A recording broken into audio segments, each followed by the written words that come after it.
The Deep Space Monitoring Station orbited silently above Earth, its sensors sweeping across the vast emptiness between stars. Inside the cramped control room, Maya Torres sat hunched over her console, her eyes red from staring at screens for 12 hours straight. She was about to end her shift when a small blip appeared at the edge of her display. "Probably another asteroid," she muttered, reaching for her coffee cup. But something made her pause. The blip was moving too fast, too straight.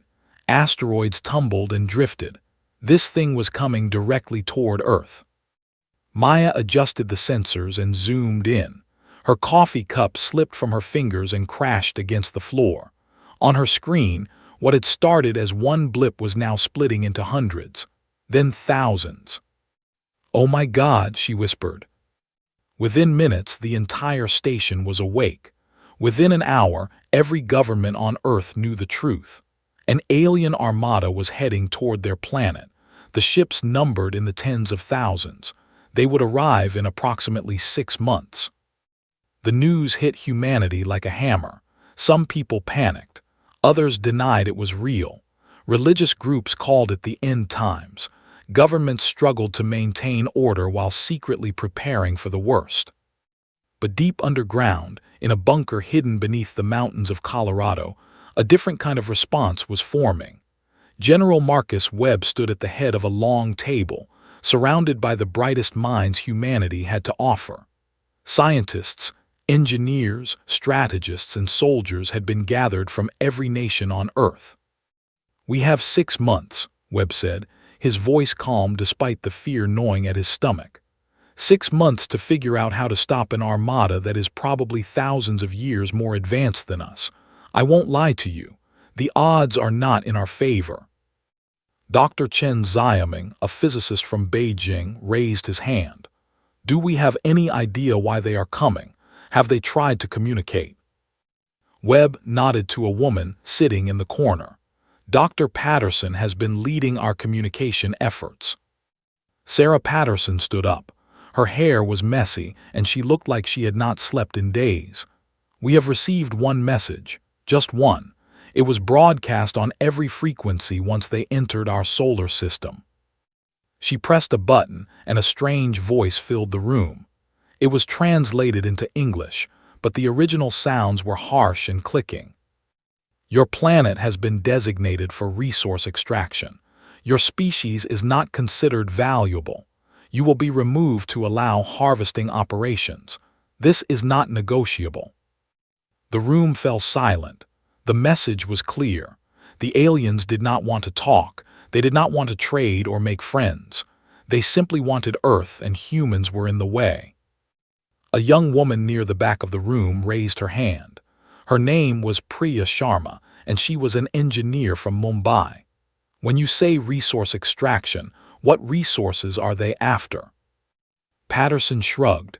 "We do not know for certain. Our best guess is water and minerals, maybe biological material." "So they see us like we see ants," Priya said. "Just pests to be cleared away before they start digging." Webb nodded grimly. "That about sums it up."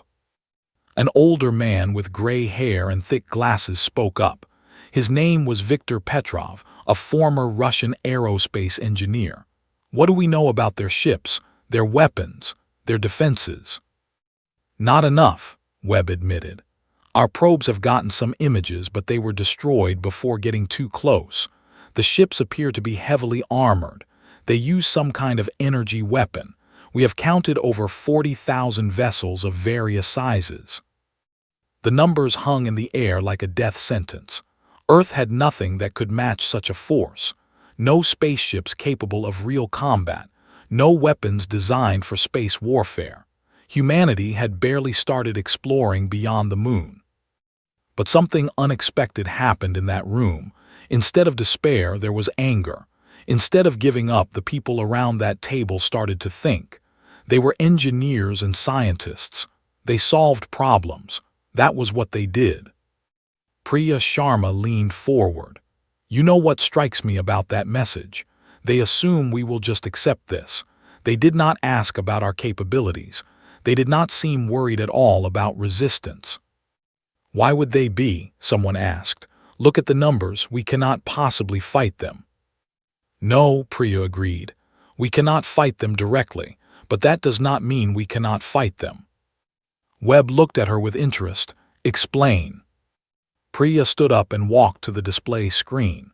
Throughout human history, there have been countless examples of smaller forces defeating larger ones. The key was never matching strength with strength. It was using intelligence, creativity, and knowledge of the terrain. She pulled up an image of the alien armada. They are coming in one massive formation, thousands of ships all moving together. That tells me something important. They are not worried about being attacked. They are treating this like a routine operation. Viktor Petrov nodded slowly. Like a construction crew coming to demolish a building, they do not expect the building to fight back. Exactly, Priya said, and that is their weakness. They are overconfident. They assume we are primitive and helpless. Dr. Chen stood up, his eyes bright. We may not have space battleships, but we have other things. We have nuclear weapons, lots of them. Nuclear weapons would not even scratch those ships, someone pointed out. Not if we use them directly, Chen agreed. But what if we do not try to destroy the ships? What if we use the weapons to change the environment, to create obstacles, to make the approach to Earth as dangerous as possible? The room began to buzz with conversation. Ideas were being thrown around, crazy ideas, impossible ideas, but also some that might just work. Webb held up his hand for silence. I want to be clear about something. We are not trying to defeat this armada in battle. We cannot do that. What we are trying to do is make the cost of taking Earth higher than they are willing to pay. Priya smiled. We are going to make them regret ever coming here. Over the next few weeks, the bunker became a hive of activity. Engineers from every country worked side by side. Old rivalries and political conflicts were forgotten. There was no time for such things now. The only thing that mattered was survival. The plan that emerged was not one plan, but many. Each one built on the others. Each one designed to exploit what the aliens did not know about humanity. First, they would need to buy time. The Armada would need to slow down as it approached Earth. During that deceleration phase, the ships would be vulnerable, not to direct attack, but to something else entirely. Maya Torres, the young woman who had first detected the Armada, found herself reassigned from monitoring to engineering. Her skills with sensor systems proved invaluable. She worked with Priya and a team of 40 engineers to develop the first phase of Earth's defense. They called it Project Labyrinth. The idea was simple but ambitious. Fill the space between Earth and the approaching Armada with so much debris, radiation, and hazards that the aliens would be forced to slow down even more. Every day they could delay the invasion was another day to prepare. Rockets began launching from every nation on Earth. Old satellites were pushed into new orbits. Asteroids were redirected using nuclear pulses. Mining ships designed for asteroid resource collection were repurposed to scatter debris across vast areas of space. It was not elegant. It was not sophisticated. But it was something only humans could do. The aliens expected a primitive civilization with no space capability. What they found was something different. A species that could work together when survival was at stake. A species that could improvise and adapt. And they were just getting started. The first phase of Project Labyrinth was completed in 3 months. Maya watched from her new station as the final rockets launched. The space between Earth and the Armada was now a maze of debris, radiation clouds, and unstable asteroids. Will it work? She asked Priya. The engineer shook her head. It will slow them down, annoy them maybe, but it will not stop them. Then what is the point? Priya smiled. The point is to make them underestimate us. Let them think this is the best we can do. Let them get comfortable clearing away our little obstacles. Maya understood then. This was not the defense. This was the distraction. The real plan was still being built, deep underground and in secret facilities around the world. The engineers were working day and night, using every bit of knowledge humanity had accumulated over thousands of years. They were building traps, and the aliens were walking right into them. The Armada reached the outer edge of Project Labyrinth exactly on schedule. Maya watched on her screens as the first alien ships encountered the debris field. At first, nothing happened. The ships simply plowed through the smaller obstacles like they were not even there. But then something changed. The lead ships began to slow. They started scanning ahead more carefully. A few ships broke formation to investigate larger asteroids. "They are being cautious," Maya reported. General Webb nodded from his position in the command center. "Good, let them waste time. Every hour counts." On the screens, the alien armada came to a near stop. They seemed to be debating what to do. After several hours, they began to spread out, with smaller ships clearing paths through the debris while the larger vessels waited behind. It was exactly what the engineers had predicted. "Phase 2 is ready," Priya announced. "Should we begin?" Webb took a deep breath. This was the moment of truth. Begin. All across the debris field, devices that looked like ordinary space junk came to life. They were not weapons in the traditional sense. They were something far more creative. The aliens were about to learn that humans did not fight fair. The devices were called screamers, a name given by the engineer who designed them. They were simple in concept but devastating in effect. Each screamer was basically a powerful radio transmitter packed with enough energy to broadcast for weeks. When activated, they began filling every possible communication frequency with noise. Not just random static, but carefully designed interference patterns that mimicked alien communication signals. The effect was immediate. Viktor Petrov watched the alien fleet on his display. "Their formation is breaking apart," he said with satisfaction. "They cannot coordinate." The alien ships began moving erratically. Some pushed forward while others pulled back. A few collided with debris they would have easily avoided if they could communicate properly. General Webb allowed himself a small smile. "How long until they figure out what we are doing?" "Hard to say," Priya answered. "They will need to physically locate and destroy each screamer. We have deployed over 10,000 of them. Even with their advanced technology, that will take time." Time was exactly what humanity needed. While the aliens struggled with the screamers, the second wave of engineers was putting the finishing touches on the real defense.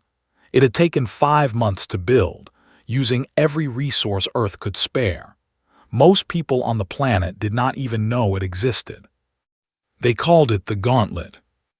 The Gauntlet was not located in space.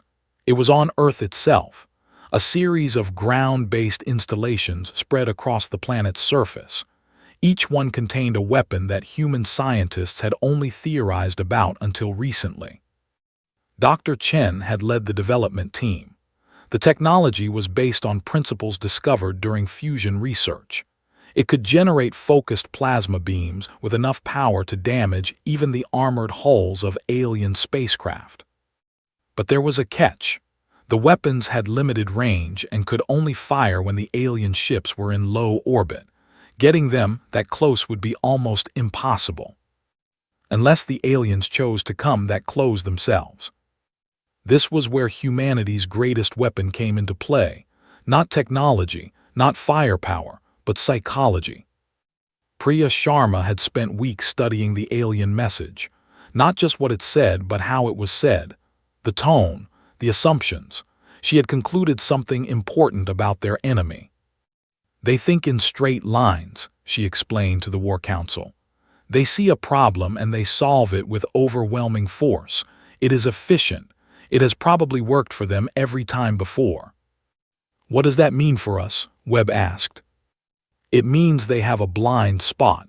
They do not expect tricks. They do not expect deception.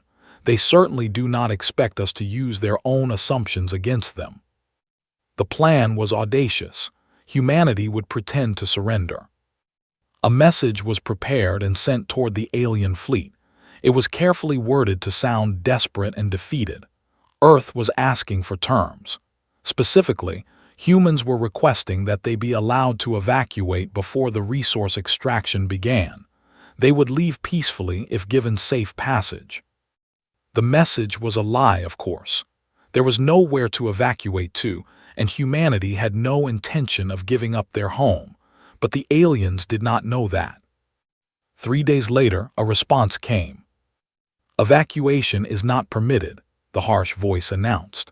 "Your species will be processed for biological resources. Landing operations will begin in 72 hours. Maya felt sick when she heard the message. Processed. They were going to be harvested like crops. But Priya was smiling. "They took the bait. They are going to land." Webb nodded slowly. "They could have just bombarded us from orbit, destroyed all our cities and infrastructure. Instead, they want to collect us alive." "Which means they need to come down to the surface," Victor added, "into range of the gauntlet." The next 72 hours were tense. The screamers continued their work, keeping the alien fleet confused and slowing their advance. Engineers made final adjustments to the gauntlet installations. Meanwhile, the people of Earth were told to prepare. The message was simple: stay indoors, stay calm, trust that humanity had a plan. Not everyone believed it. There were riots in some cities, mass panic in others. Some people fled to the wilderness, hopping to hide from the coming invasion. But most people stayed. They had faith in the engineers, in the scientists, in the idea that humanity would not go quietly into the night. Maya found herself assigned to one of the gauntlet stations in Australia. The installation was hidden inside what looked like an ordinary mining operation. Deep underground, the plasma weapon hummed with barely contained energy. "How accurate is this thing?" she asked the technician running final diagnostics. The young man, barely out of university, shrugged. "In tests, we hit targets at 90 kilometers with decent accuracy. At 50 kilometers, we almost never miss." "And the alien ships? They will need to come down to about 30 kilometers for their landing craft. At that range, this thing will punch right through them."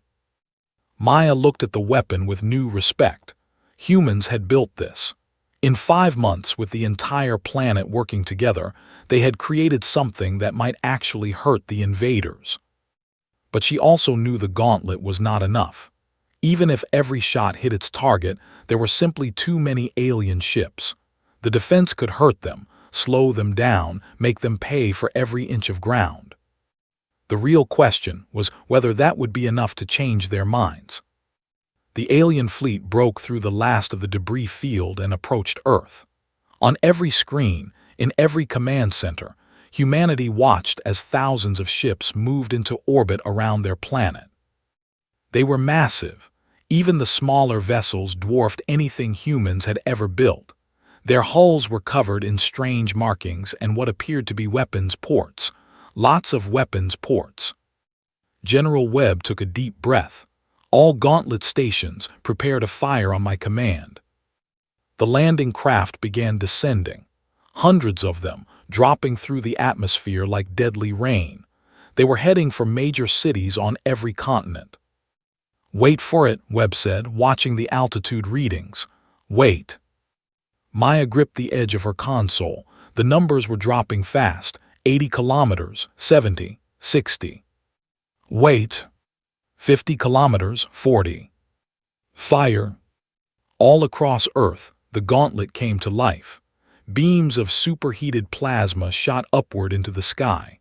They were invisible to the naked eye, but their effects were not. The first alien landing craft simply exploded. One moment it was descending smoothly.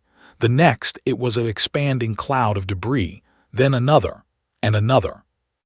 Maya screamed in triumph as she watched her station's weapon tear through target after target. The aliens had not expected ground-based resistance.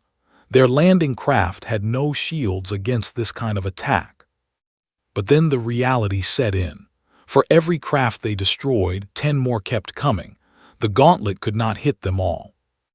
And now the big ships in orbit were firing back. The first gauntlet station to fall was in northern Europe. A beam of energy from orbit struck the installation and turned it to ash. Then another station went dark, and another.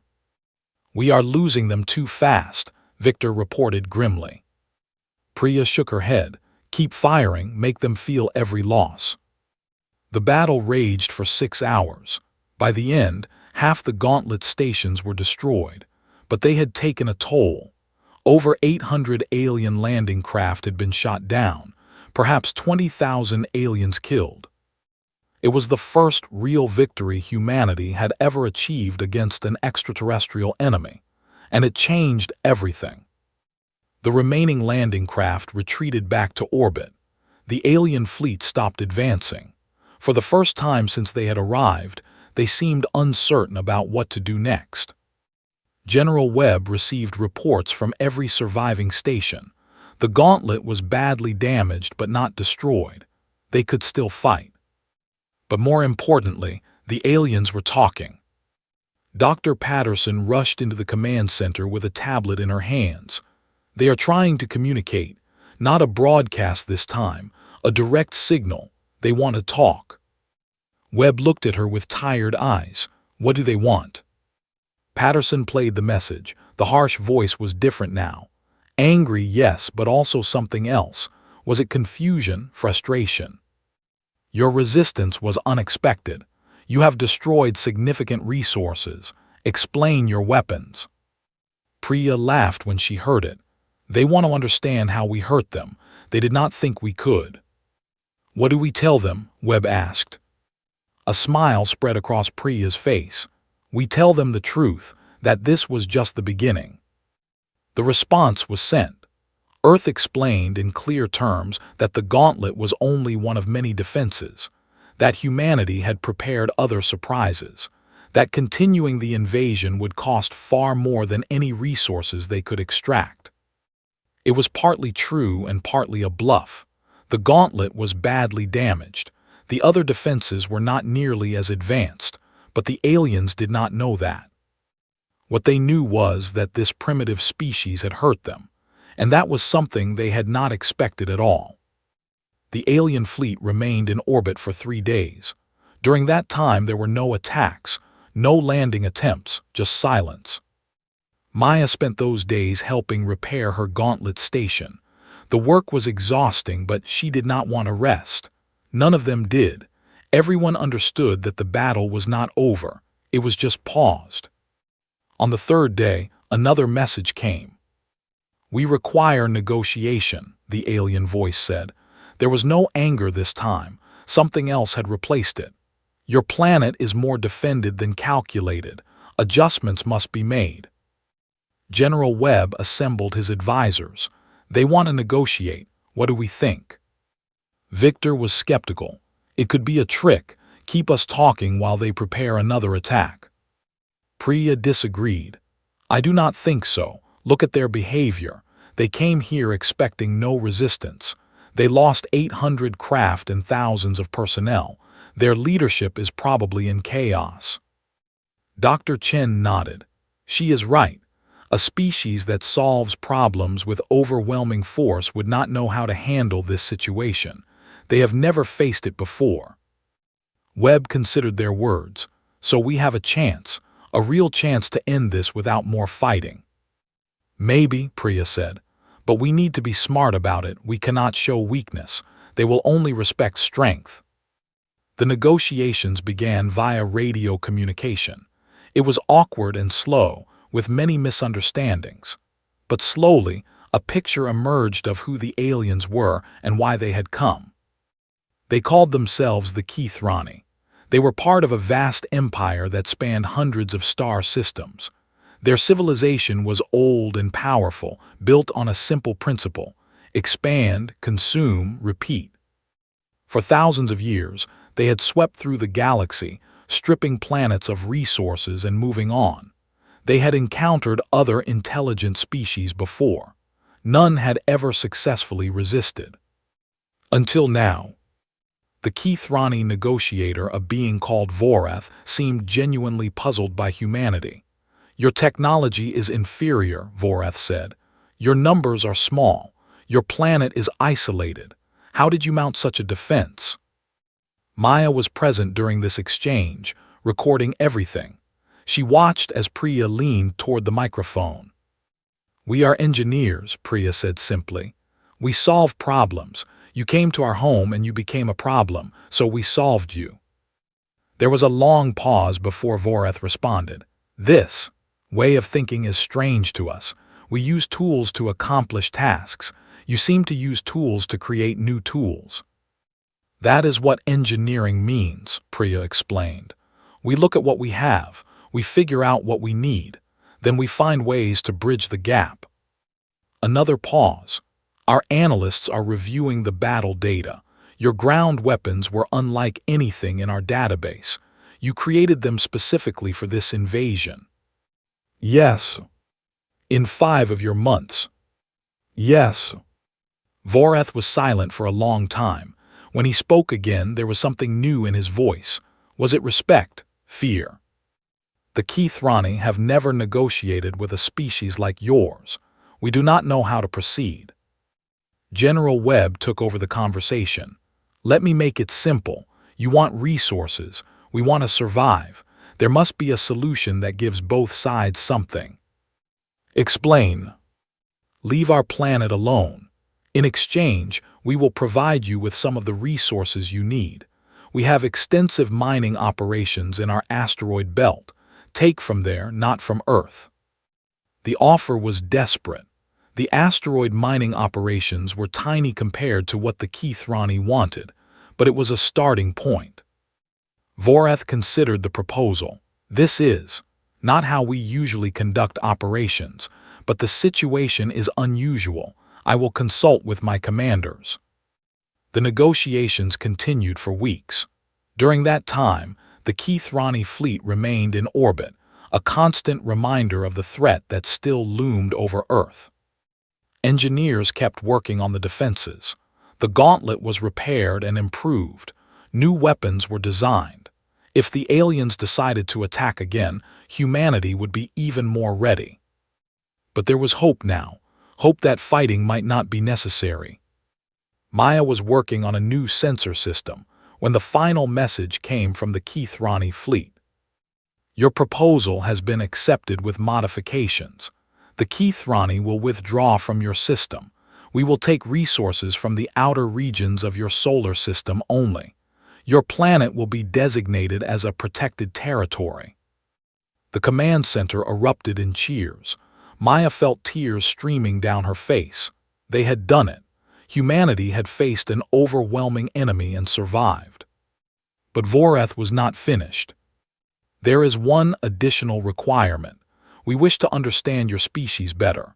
You have demonstrated capabilities that interest the Keithrani Empire. We request an exchange of knowledge and personnel. General Webb frowned. An exchange, what does that mean? We will send observers to your planet. You will send observers to ours. This is how we learn about new species, species that interest us. The council debated for hours. Some saw it as an opportunity, others feared it was a trap. In the end, they agreed to the exchange. It was too valuable to refuse. Priya Sharma was among the first humans chosen to visit the Keithrani homeworld.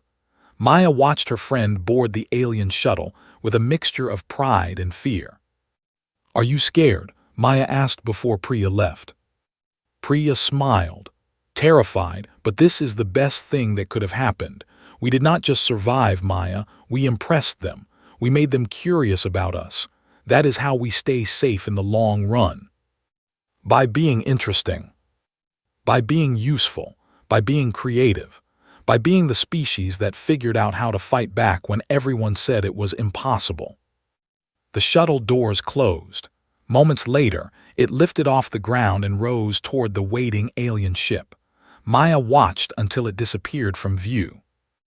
The Keithrani fleet departed soon after, taking most of their massive armada with them. Only a small contingent remained, along with the observer teams. The threat was not completely gone, but it was contained. In the weeks that followed, the world celebrated.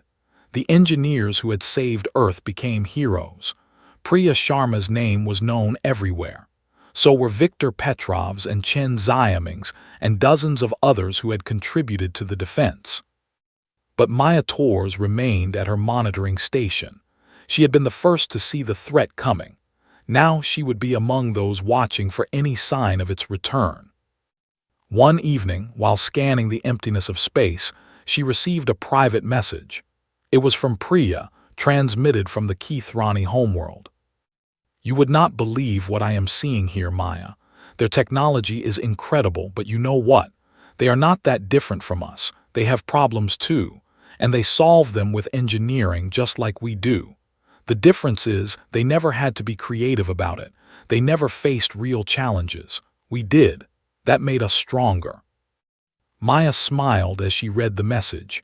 She thought about everything that had happened, the terror of seeing that first blip on her screen, the months of desperate work, the battle, the negotiations, the moment when they realized they had won.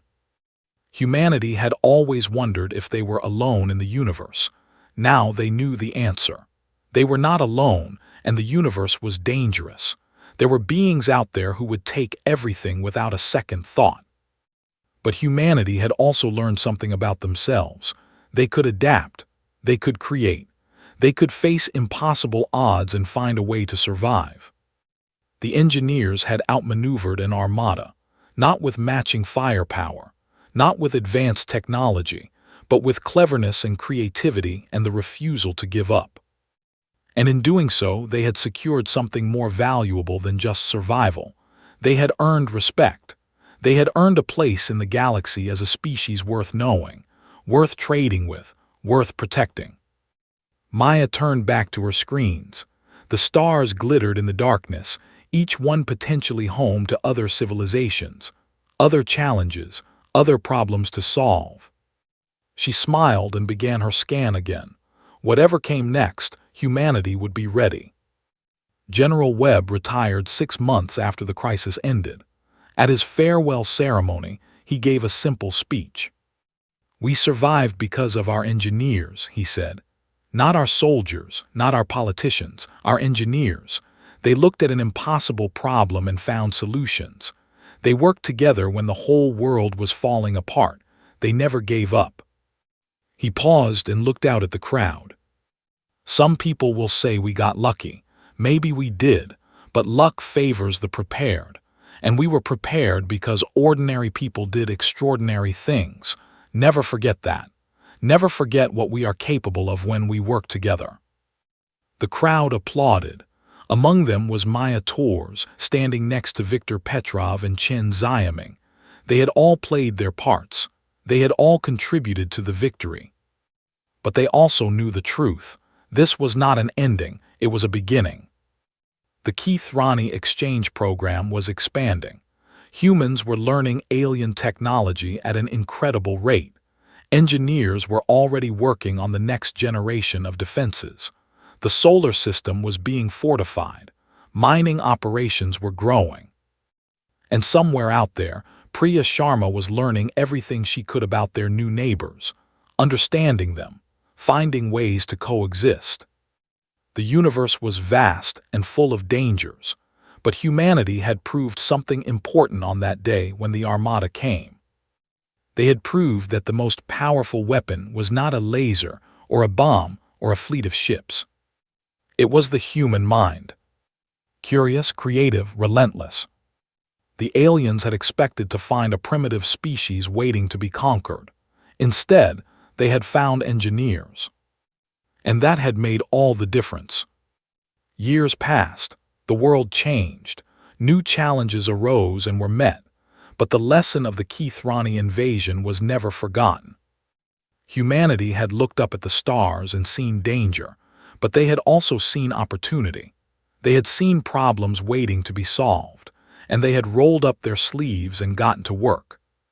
It was what they did best. It was what they would always do. Because that was what it meant to be human.